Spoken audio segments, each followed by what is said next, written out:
சென்னை திருவல்லிக்கேணியில் மேம்படுத்தப்பட்ட மீன் அங்காடி மற்றும் புதிய விளையாட்டு அரங்கங்களை அமைச்சர் உதயநிதி ஸ்டாலின் திறந்து வைக்கிறார்.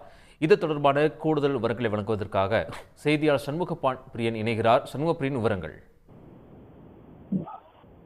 அமைச்சர் உதயநிதி ஸ்டாலின் தன்னுடைய சேப்பாக்கம் திருவல்லிக்கேணி தொகுதிக்குட்பட்ட பகுதிகளில் பல்வேறு வளர்ச்சி திட்டங்களை தொடர்ச்சியாக செயல்படுத்தி அதனை திறந்து வைத்து வருகிறார். அதன் ஒரு தொடர்ச்சியாக இன்றைய தினம் திருவல்லிக்கேணிக்குட்பட்ட பகுதியில் நடுக்குப்பம் பகுதியில் அமைந்திருந்த இந்த மீன் அங்காடியை புதுப்பித்து மேம்படுத்தப்பட்டு தற்போது அதனை மக்கள் பயன்பாட்டிற்கு திறந்து வைத்திருக்கிறார்.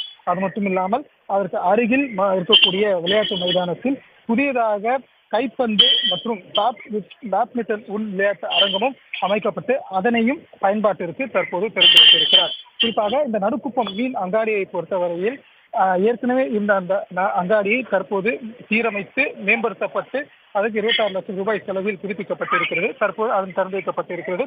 அது மட்டும் இல்லாமல் அருகில் இருக்கக்கூடிய மைதானத்தில் புதியதாக இளைஞர்கள் தங்களுடைய விளையாட்டு திறனை மேம்படுத்திக் கொள்ளக்கூடிய வகையில பேட்மிண்டன் மற்றும் கைப்பந்து மைதானம் ஆகியவை இரண்டும் அமைக்க வைக்கப்பட்டிருக்கிறது. இந்த இரண்டுக்கும் சேர்த்து சுமார் 41 லட்சம் ரூபாய் திட்ட மதிப்பில் இது செயல்படுத்தப்பட்டிருக்கிறது.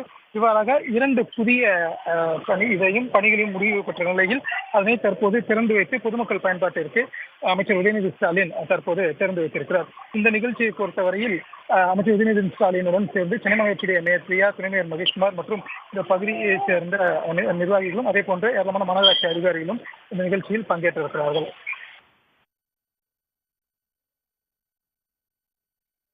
சண்முகப்பிரியன், தகவல்களுக்கு நன்றி. உடனுக்குடன் செய்திகளை தெரிந்து கொள்ள சன் நியூஸ் பெல் ஐகானை கிளிக் பண்ணுங்க.